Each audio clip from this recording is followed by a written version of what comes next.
Olá a todos, bem-vindos ao nosso curso de pós-graduação em Finanças Corporativas. Dentro do nosso tópico de demonstrações financeiras, hoje nós vamos ter a nossa primeira aula, onde essas demonstrações serão apresentadas. Das demonstrações financeiras, nós vamos falar apenas de algumas. Tá? As empresas elas têm que apresentar, elas têm que se comunicar com a sociedade. Então, um mecanismo de comunicação é a apresentação do balanço patrimonial, das demonstrações de resultado do exercício, das demonstrações de fluxo de caixa. Essas três demonstrações nós vamos discutir aqui. Tá? Outras demonstrações de valor adicionado, demonstração de mutações do patrimônio líquido, são demonstrações que as empresas vão ter que apresentar também, mas que não são foco da nossa aula. Vamos antes de entrar, né, nas demonstrações, vamos só discutir uma coisa que vocês já devem ter visto nos cursos de custos, que é a diferença entre o regime de caixa e o regime de competência. Tá? O regime de competência, os fatos, as entradas e saídas de recursos são registrados em função do momento em que a operação ela é feita, independente da entrada ou saída do dinheiro propriamente dito. Então, no regime de competência, eu registro uma venda no momento em que eu estou emitindo ali a fatura. Né? No regime de caixa, eu só tenho o registro efetivo quando o dinheiro é pago. Tá? Quando aquilo virou um boleto e o boleto é pago e o dinheiro entrou no meu caixa. Então, o regime de caixa busca registrar os fatos no regime de caixa, no momento em que o dinheiro entra e sai. E no regime de competência, os fatos são registrados no momento da ocorrência do fato, no momento de uma venda, no momento que a venda se efetiva, independente de eu ter dado prazo para o cliente me fazer o pagamento e eu não ver o dinheiro, no momento em que a venda se materializa, no regime de competência, as situações são registradas. E isso é o que vai sensibilizar o balanço patrimonial, é isso que vai sensibilizar a nossa demonstração de resultado, que nós vamos discutir aqui agora. O que é um balanço patrimonial? Balanço patrimonial, tá? Uma fotografia estática dos ativos de um lado e dos passivos do outro lado. Então, do lado esquerdo nós temos os ativos e do lado direito nós temos os passivos. No balanço patrimonial, normalmente ele é apresentado em dois exercícios, tá? Então, 2012, por exemplo, 2013, 31 de dezembro. Normalmente é feita uma apresentação do balanço patrimonial, certo? No final de um exercício. Ora, e o balanço patrimonial, de um lado você tem os direitos, os bens da empresa, e do outro você tem as obrigações, certo? Então, do lado esquerdo nós temos aqui as obrigações, e do lado direito nós temos os bens e direitos de um lado, e nós temos as obrigações do outro lado. São essas obrigações que são os mecanismos de financiamento, certo? Ora, o balanço patrimonial ainda é dividido aqui, ó. Os ativos são divididos em circulantes, tá? São aqueles que podem ser transformados em dinheiro, ou já são dinheiro, né? Eles podem ser transformados em recursos no curto prazo, e os não circulantes, o que entenda por isso alguns entendem como no próprio exercício, alguns entendem como em 12 meses. Vamos trabalhar aqui como coisas que podem ser convertidas em dinheiro no curto prazo. Ativos não circulantes são aqueles que não podem ser convertidos em dinheiro no curto prazo. Os passivos circulantes são aquelas obrigações que devem ser pagas no curto prazo, e os passivos não circulantes, né? Então aqui nós temos os passivos circulantes e temos aqui os passivos não circulantes, tá? Que são esses de longo prazo, que são apresentados aqui ao lado. Então nós temos os passivos circulantes e os passivos não circulantes. E além disso, nós temos também o patrimônio líquido. Tá? O patrimônio líquido são os direitos dos acionistas. Tá? É o que os acionistas aportaram no negócio. É o que é o dinheiro, é o capital próprio. Então isso aqui, essa parte de cima seria o que nós chamaríamos de capital de terceiros. Essa parte seria o capital de terceiros. E essa parte aqui seria o que a gente chama de capital próprio. Certo? Então, na verdade, aqui nós teríamos então o total de passivos e patrimônio líquido. Bom, o ativo total, como eu disse para vocês, representam os bens e direitos, enquanto o passivo ele vai representar as fontes. Quando eu estiver falando em as fontes de recursos, né, aqui são os passivos e associado a ele o patrimônio líquido. Os dois representam as fontes de recursos do negócio. Bom, o balanço patrimonial nos ativos circulantes, nós vamos encontrar o caixa, certo? Que é dinheiro. Nós vamos encontrar contas a receber. Então, se você deu um prazo para o seu cliente pagar a fatura de 30 dias, você tem uma conta a receber junto ao cliente. Então, essa conta a receber, como eu disse a vocês, ela vai ficar registrada lá no nosso balanço patrimonial, embora o dinheiro não tenha entrado. Tá? Como é um regime de competência, no regime de competência, esse é um direito que eu tenho de receber do cliente. Então, eu posso antecipar direitos que eu tenho a receber. Eu posso ir num banco, por exemplo, e entregar para o banco aquela fatura ou uma nota promissória. Eu entrego para o banco aquele direito do banco receber, e o banco a uma taxa de desconto ele vai me entregar dinheiro, certo? Então eu antecipei um pagamento. Então a gente descontou, né, a duplicata. Eu entreguei para o banco a duplicata, o banco me entregou o dinheiro. Imagine, se eu entrego 100 em duplicatas, o banco me entrega, por exemplo, 99 reais em dinheiro. Então ele me cobrou aí 1% para fazer esse desconto. Olha, eu antecipei então o recebimento de 100. Então eu tenho uma conta redutora, que são as duplicatas descontadas. Era um direito que eu tinha, mas que eu já transformei ele em dinheiro. Então, também nos direitos eu posso fazer provisão para devedores duvidosos, tá? É uma conta, também é uma conta redutora, porque na medida em que eu fiz uma venda, dei prazo para o cliente pagar, mas aí eu descobri que aquele cliente não vai me pagar, tá? Então eu vou fazer uma provisão para um cliente duvidoso. Então eu não posso considerar aquilo mais como um ativo, porque aquele direito que eu tenho de receber, eu estou assumindo que o cliente não vai pagar. Então por isso eu faço uma provisão para devedores duvidosos e estou dizendo que é uma conta redutora do ativo. Bom, no meu ativo de curto prazo, né, no meu ativo circulante, eu vou ter estoque, seja de produtos acabados, seja de matéria-prima. Eu vou ter recursos que eu aplico no curto prazo, são recursos de liquidez, tá? Que tem liquidez, embora não seja imediatíssima, tá? Elas têm algum grau de liquidez. Adiantamento a fornecedores, do mesmo jeito que se eu se eu descontei uma duplicata, eu tinha um direito, eu antecipei e virou uma conta redutora. Por outro lado, se eu pagar antecipadamente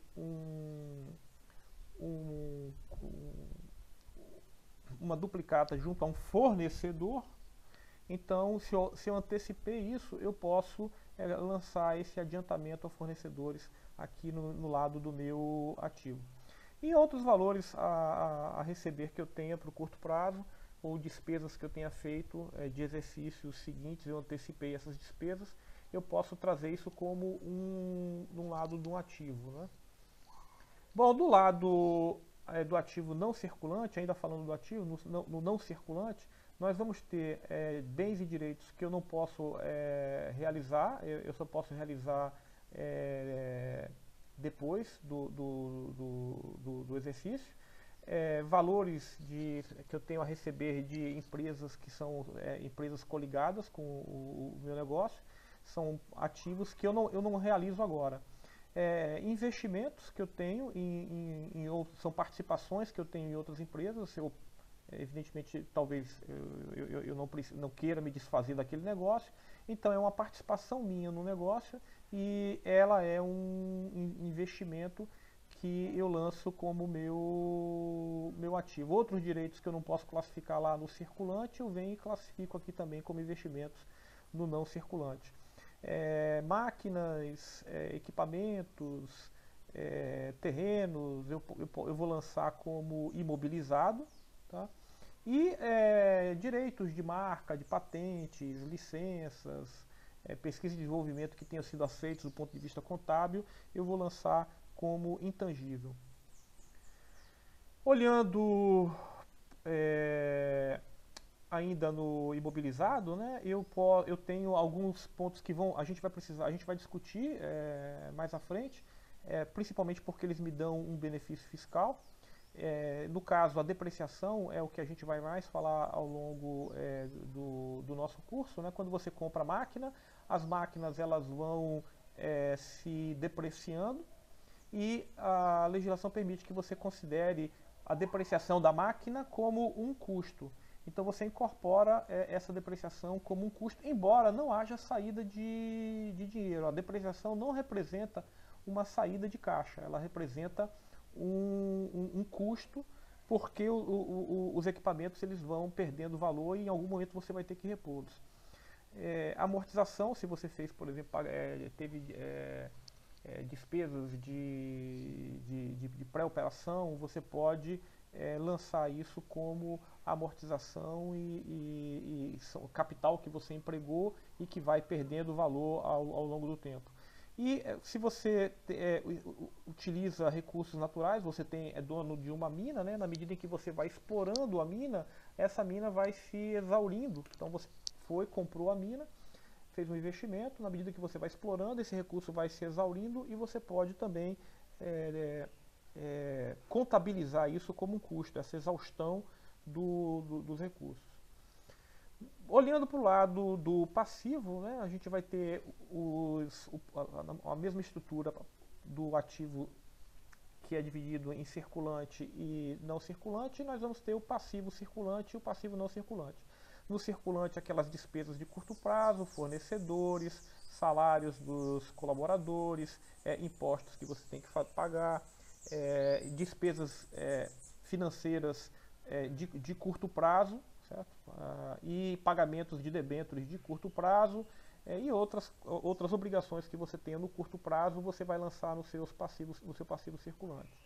Já no seu passivo não circulante, você tem financiamentos de longo prazo que você faz junto com credores, né? Você emite debêntures ou você foi num banco e pediu um empréstimo, no caso de um financiamento, ou você emitiu uma debênture. O que é a debênture? Você procura um banco, emite um título, outras pessoas, esse banco vai fazer uma emissão de um título e esse título vai ser negociado no mercado de capitais. Quem adquire esse título, quem compra uma debênture, ele é um credor da sua empresa. Esse dinheiro dessa aquisição no mercado primário, o que é o mercado primário? É o momento em que a debênture é emitida.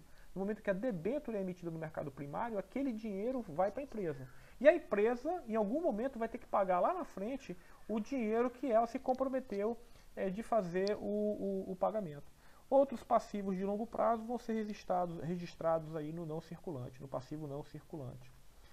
Bom, no patrimônio líquido a gente vai ter vários itens que compõem. Como eu disse para vocês, o patrimônio líquido ele representa o capital próprio, certo? Então ele representa aqui é, o, o capital próprio no negócio. Então, dentro aí do patrimônio líquido, a gente vai ter o capital social, tá? Que são as subscrições das ações, reserva de capital, tá? Então, é, evidentemente, se você precisa reforçar o capital da empresa, você pode fazer uma reserva de capital. Se a empresa gerou lucro, você pode distribuir esse lucro para os acionistas ou você pode fazer uma reserva de lucro, certo? Se a empresa tem ações dela própria em tesouraria, tá? Ela vai entrar como uma conta redutora aqui do capital social, porque a empresa entesourou suas ações. Ajustes no valor do patrimônio podem ser registrados aqui no patrimônio líquido e também, do mesmo jeito que a gente pode fazer aqui uma reserva de lucro, posso também fazer uma reserva para prejuízo, uma reserva não, eu posso acumular prejuízos de exercícios e que ainda não foram compensados. Então, na reserva de lucro, né, nesse item aqui, reserva de lucro, na reserva de lucro, eu posso ter uma reserva legal, tá, que é usado para compensar prejuízos. Então, é como se fosse um pulmão, né, para compensar prejuízos e fazer aumento de capital. Eu posso ter reservas que são definidas por estatuto, tá, porque os acionistas pretendem expandir seu negócio no futuro. Eu posso fazer reservas para contingências, uma eventual parada do meu negócio, por exemplo. Eu estou preocupado, eu vou fazer uma parada de manutenção e naquele momento eu não vou, a empresa vai ter que deixar de ter receita. Então eu posso montar uma reserva para contingências. Ou reservas para lucros a realizar, tá? Que é feito em função do descasamento entre o que você efetivamente tem como lucro no regime de competência e o lucro que efetivamente vai se materializar. O balanço, finalizando aqui a descrição do balanço patrimonial, o balanço patrimonial ele é uma fotografia estática do negócio, tá? É uma demonstração obrigatória. Ele tem alguns problemas que são relacionados à forma como você registra, né, o valor dos seus bens e das suas dívidas, né? Existem transações que não são, elas estão fora do balanço, então ele é um problema do balanço patrimonial. Nem sempre você consegue enxergar toda a situação financeira da empresa olhando apenas para o balanço. Às vezes você tem que ir para as notas, por isso que é importante, toda vez que você publica um balanço, você tem umas notas, né, de balanço, que é importante que você leia com cuidado para poder fazer a análise de uma empresa. Você tem que classificar e valorar os créditos, as empresas controladas e coligadas. Essas coisas não são triviais, nem como eu falei para vocês, como é que eu determino então ali o que eu tenho como credor, desculpa, aquilo que eu tenho de crédito a receber, né, que é duvidosa a efetivação do meu recebimento.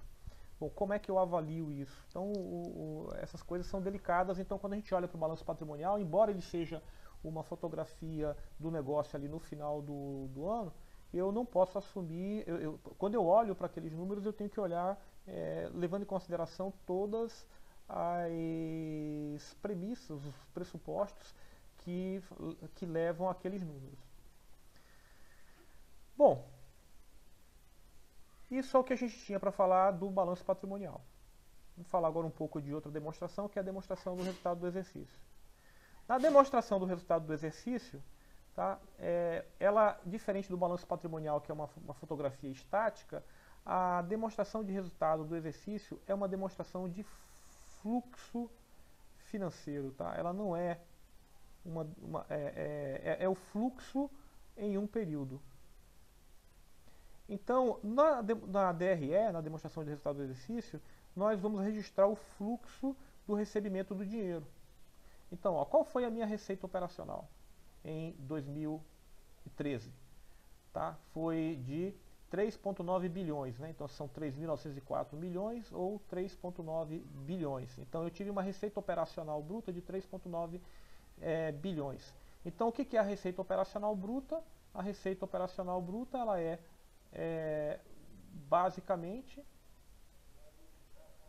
basicamente a informação de preço vezes multiplicado por quantidade. Ora, mas eu tenho impostos que incidem diretamente sobre as vendas. A gente vai ver ali um pouco IPI, ICMS, são impostos que incidem diretamente sobre as vendas. Então eu vou abater isso para obter a seguinte informação, a receita operacional líquida. Boa parte do nosso curso, quando eu falar em receita, eu vou focar muito aqui na nossa receita operacional líquida. Eu já vou assumir que é a receita descontada dos impostos que incidem diretamente sobre vendas. Ora, a empresa, para entregar seus produtos e serviços, né, ela vai incorrer em custos. Custos com matéria-prima, custos com o pessoal que está envolvido diretamente na produção. Então vocês já sabem que os custos eles são aqueles desembolsos que estão relacionados à produção. E as despesas são a operação do negócio, né? E as despesas são aquelas que não estão relacionadas diretamente à produção. Além disso, a gente vai ter os custos diretos e os custos indiretos. Tá? Então, nos custos diretos, são aqueles custos em que são realmente conectados à produção. Por exemplo, uma secretária que atua na área operacional, ela pode ser considerada um custo direto. Já uma secretária que não atua ligado diretamente à área a operação do negócio, ela pode ser considerada de um custo indireto de produção. E se ela estiver atuando na área administrativa, ela vai ser uma despesa e não um custo. Então, aqui no custo dos produtos vendidos, tá, nós temos aqueles que estão relacionados direto aqui com a operação do negócio. E aí vai ter matéria-prima, utilidade, que está relacionada com o produto barra serviço.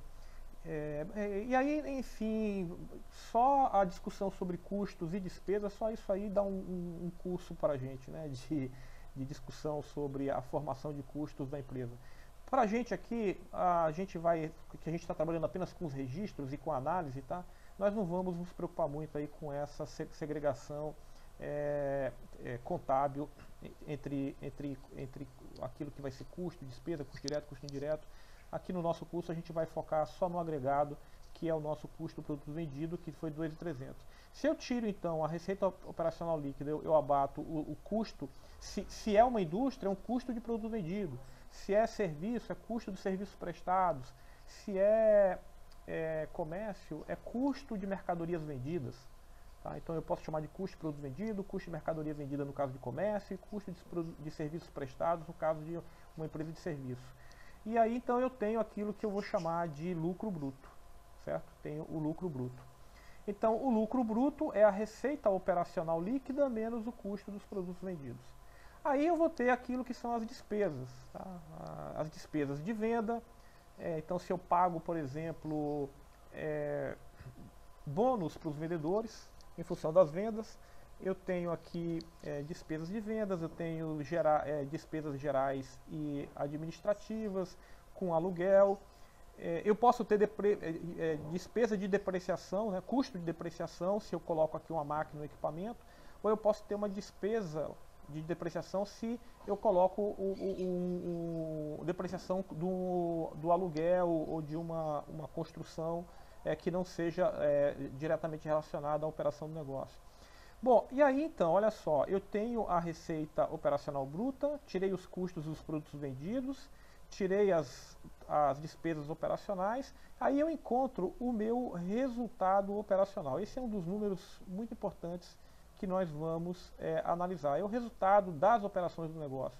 Então, esse resultado das operações é a receita operacional líquida subtraída dos custos dos produtos vendidos e das despesas operacionais. Aí eu tenho a receita operacional. Ora, eu tenho despesas com pagamento de juros, certo? Que se eu tenho contrair dívida, eu emiti debênture e eu peguei um financiamento, eu tenho que pagar juros. Os juros são despesas, tá? Então, juros são exemplos de despesas financeiras. Juros são exemplos de despesas financeiras que eu vou registrar aqui. E aí, então, eu tenho aqui a nossa chamada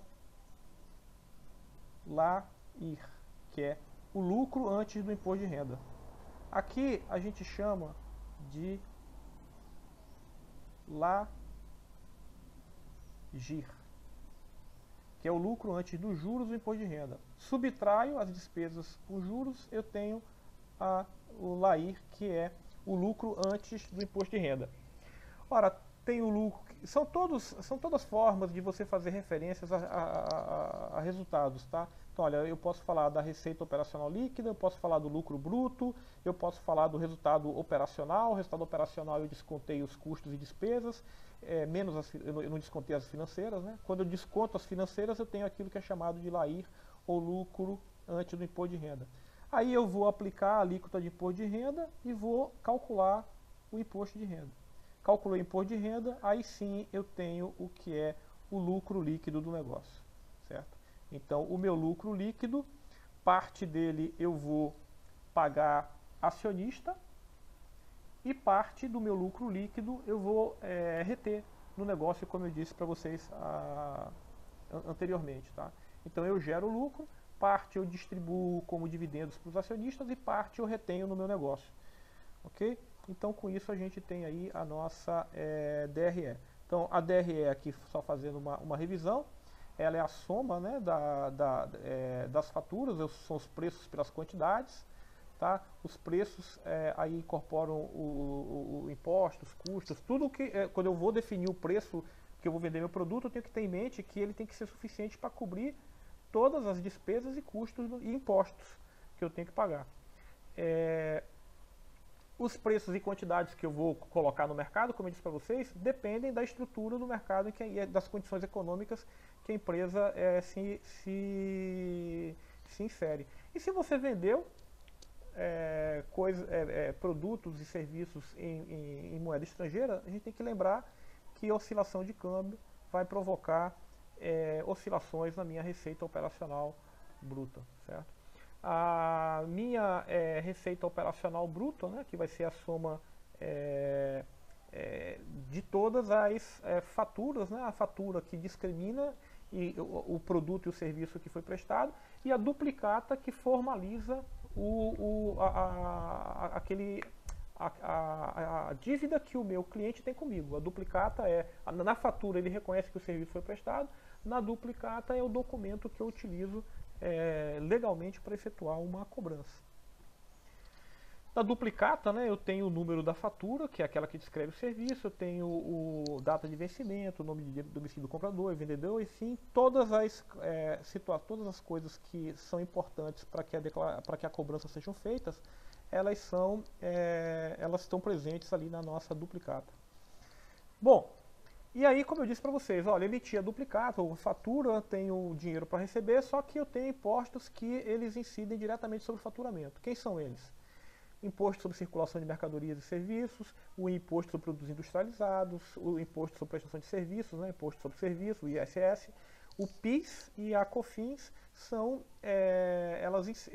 todos essas taxas e contribuições, todos esses tributos, eles incidem diretamente sobre a venda. Olha, eu vou voltar aqui para a nossa demonstração de resultado, para vocês perceberem o seguinte, ó. Eu tenho aqui impostos que incidem sobre vendas. E aqui embaixo eu tenho um outro imposto, ó, que é o imposto de renda, ou também né, a contribuição social sobre o lucro líquido. Esses são impostos são tributos que vão aparecer aqui na parte inferior. Então eu tenho tributos que vão aparecer aqui, que vão incidir diretamente sobre as vendas, e tenho aqui tributos que vão incidir sobre o resultado da firma. Bom, e aí, veja bem, normalmente, aqui só um exemplo, né? Imagine que você, a sua empresa, que você está com um negócio e que você quer que o preço livre de impostos que incidem sobre vendas seja de 90, certo? E considere que todos os tributos que incidem sobre vendas, eles totalizem 20%, certo? Das vendas. Ora, se eu quero 30, ou se eu quero 90, desculpa, se eu quero 90 de preço líquido desses impostos diretos, qual vai ser o preço que eu vou cobrar do cliente? Tá? Qual é o preço que eu vou cobrar do cliente? Ora, eu vou dividir 90, tá, por 0,8, porque 0,8 é 1 menos 20%, e eu vou obter 112,50. Ou seja, o cliente vai pagar 112,50. E quanto que ele vai pagar de impostos? 90, certo? Então, desculpa, qual é o que o cliente, no final das contas, né, a tributação ela está indo, embora a empresa é quem pague a tributação, mas ela está repassando esses tributos, né, para o cliente. Então, de tributo, tá, embora aqui seja 20%, né, de tributo, não é 20% de 90, é 20% de 112,50, tá, que vai dar 22,50. Ou seja, se a empresa quer receber 90 líquido e se eu tenho 20% de impostos que incidem sobre as vendas, a empresa vai cobrar na fatura 112,50. 90 é dela, tá? 22,50 é tributo. Ok? Bom, os custos de produtos vendidos eu já antecipei para vocês, são os custos de matéria-prima, insumo, mão de obra direta, custos indiretos de fabricação.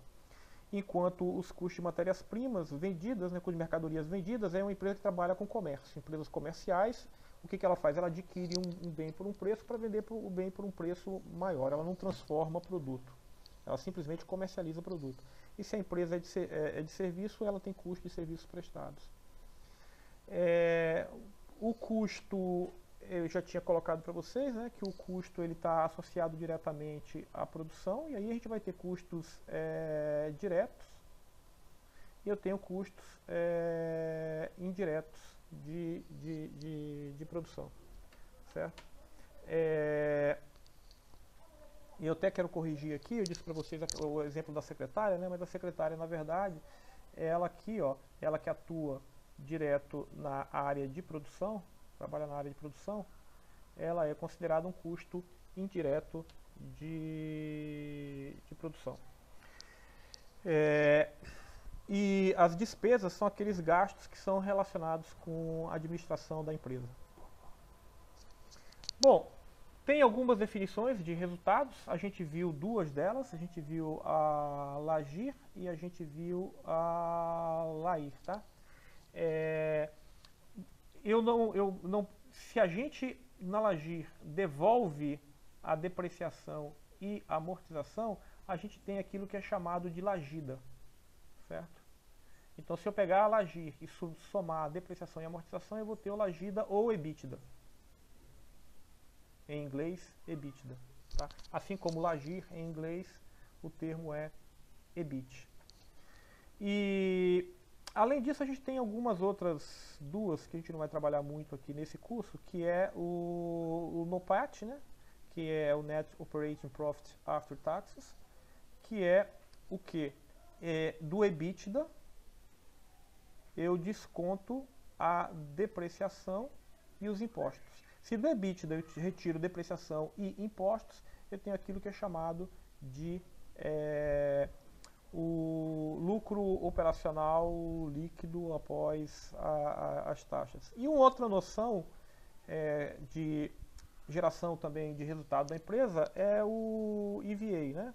Que é o Economic Value Added. Então, o EVA, ele tem como objetivo,